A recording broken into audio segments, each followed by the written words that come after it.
semuanya, apa kabar? Semoga dalam keadaan baik-baik saja ya. Pada kesempatan yang berbahagia ini, mari bersama-sama kita mengenal tentang sumber-sumber hukum internasional. Karena sebuah hukum pasti memiliki sumber. Contohnya hukum pidana. Hukum pidana bersumber pada KUHP yang merupakan peninggalan masa Belanda yang dulunya Belanda juga dijajah oleh Prancis dan tercipta yang namanya Penal Code. Kemudian itu diterapkan di Belanda dan Belanda kemudian juga menerapkannya saat menjajah Indonesia, yang kemudian di saat Indonesia merdeka kita melakukan kodifikasi dan unifikasi hukum tersebut menjadi produk hukum nasional, yaitu KUHP atau juga undang-undang yang mengatur tentang delik-delik yang belum diatur di dalam KUHP, disebut juga sebagai pidana khusus. Atau misalkan perdata, beberapa contohnya seperti Burgerlijk Wetboek yang merupakan peninggalan zaman Belanda juga, atau disingkat menjadi BW. Dan juga misalkan ada contoh lainnya seperti Wetboek van Koophandel atau disingkat menjadi WVK. Ini mengatur tentang hukum dagang, karena WVK adalah Kitab Undang-Undang Hukum Dagang. Nah, kembali kepada tadi, sebagaimana hukum memiliki sumber, begitupun hukum internasional. Tapi sebelum sampai kepada pembahasan sumber-sumber hukum internasional, ada lebih baiknya kita mengetahui beberapa hal, karena hal ini pada nantinya akan menentukan ketika sumber-sumber hukum internasional pada akhirnya melahirkan hukum internasional, dan apakah hukum internasional tersebut dapat diterapkan pada suatu negara. Nah, hal-hal di sini pada akhirnya akan mempengaruhi hal tersebut. Misalkan kita ambil contoh sederhana seperti ini. Ada negara yang memiliki rakyat. Kemudian di sini internasional atau dunia memiliki negara. Sehingga negara ini mungkin bisa ditarik sebagai rakyat jika dalam konteks internasional atau dunia. Walaupun tidak serta-merta ya, subjek internasional hanya itu tidak. Tapi ini hanya sebagai percontohan, karena subjek hukum internasional sendiri ada 3. Yang pertama, negara dengan negara. Yang kedua, subjek hukum internasional di luar negara dengan negara. Atau yang ketiga, antar subjek hukum internasional di luar negara. Nah, kembali kepada percontohan tadi, jika negara memiliki rakyat, maka akan terikat secara otomatis. Artinya, setiap warga negara yang ada di dalam negara tersebut tanpa membutuhkan persyaratan lebih lanjut atau persetujuan, maka akan terikat dengan hukum nasionalnya. Sementara, jika dalam konteks internasional tadi, ada yang mempengaruhi setidaknya 2 syarat.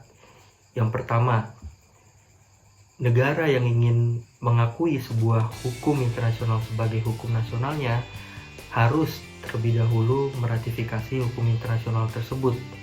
Atau yang kedua, melalui penandatanganan perjanjian-perjanjian atau konvensi-konvensi internasional, yang mana setelah ditandatanganinya hal tersebut, maka negara itu berhak untuk mengadopsi perjanjian-perjanjian dan konvensi yang dimaksud, yang berisi tentang hukum internasional yang diatur.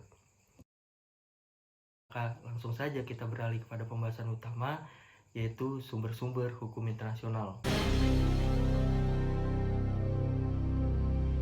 Perjanjian internasional ini dapat dibedakan menjadi beberapa golongan. Misalkan, menurut cara pembentukannya, ada yang lewat perundingan terlebih dahulu, lalu penandatanganan, kemudian baru ke ratifikasi. Tapi ada juga yang tidak perlu melalui proses ratifikasi. Nah, hal ini biasanya dipengaruhi oleh seberapa pentingnya perjanjian internasional yang mengakomodir hukum internasional di dalamnya yang nanti akan diterapkan, lalu juga seberapa cepat atau seberapa dibutuhkan kecepatan penanganannya. Biasanya yang butuh penanganan cepat akan menggunakan perjanjian internasional melalui proses perundingan dan juga penandatanganan tanpa ratifikasi. Tetapi itu biasa dilakukan untuk perjanjian-perjanjian yang tidak terlalu penting. Sementara yang dianggap cukup penting nanti akan masuknya kepada proses yang pertama, yaitu melewati proses perundingan terlebih dahulu, lalu juga ditandatangani, dan berakhir pada ratifikasi. Nah, selanjutnya yang kedua bisa dibedakan melalui strukturnya. Struktur ini dibedakan menjadi dua, ada yang disebut sebagai treaty contract, atau yang kedua law making treaties.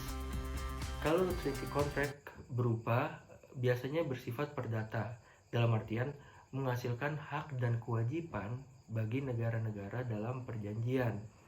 Contohnya apa sih? Kalau kita ambil contoh misalkan perjanjian ekstradisi.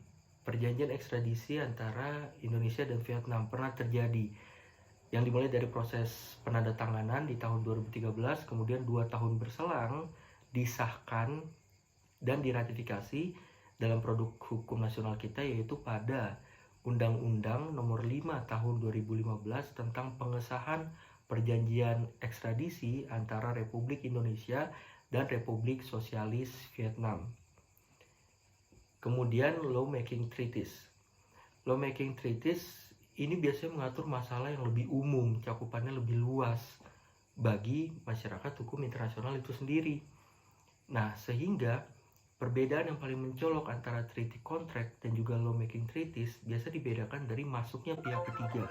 Dalam treaty contract biasa sudah melibatkan negara-negara yang sedari awal sudah ada, bahkan sampai proses akhirnya. Jarang ditemukan ada pihak ketiga atau negara-negara yang baru masuk di tengah-tengah proses pembuatannya.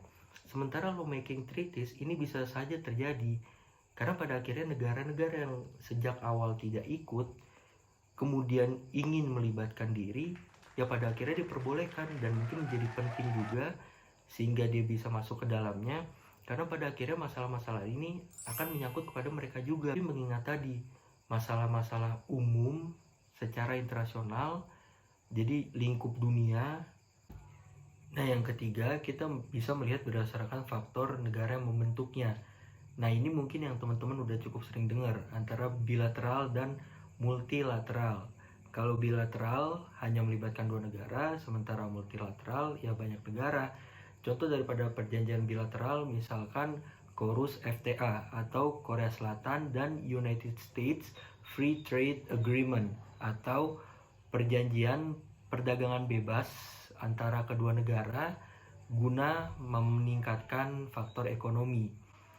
Lalu contoh untuk perjanjian multilateral misalkan ada Konvensi Paris 1883, yaitu tentang konvensi yang mengatur perlindungan terhadap kekayaan industri. Ini juga yang pada akhirnya menjadi salah satu dasar bagi pembentukan salah satu organisasi yang kini telah menjadi salah satu badan di PBB, yaitu WIPO, yang merupakan organisasi internasional atau dunia yang memberikan perlindungan kepada kekayaan intelektual, karena WIPO sendiri adalah kependekan dari The World Intellectual Property Organization, atau organisasi internasional atau dunia terhadap kekayaan intellectual property atau properti intelektual. Jika tadi sudah mengedepankan kepastian hukum, sekarang kita beralih pada sumber hukum internasional yang didasarkan dari faktor sejarah atau historisnya, karena ini merupakan sumber tertua di antara sumber-sumber hukum internasional lainnya, yaitu kebiasaan internasional. Untuk dapat dikatakan sebagai sebuah kebiasaan internasional, yang pertama ada syarat material, yaitu ketika sesuatu dianggap sebagai sesuatu yang umum. Kemudian yang kedua dilihat dari faktor psikologisnya, ketika diakui sebagai suatu hukum. Contohnya apa? Nah, kebiasaan internasional ini biasanya lebih bersifat adat istiadat atau norma, sesuatu yang sudah menjadi praktik sejak lama dalam lingkup internasional. Misalkan pengawalan yang ketat ketika seorang kepala negara sedang melakukan kunjungan bilateral ke negara lain.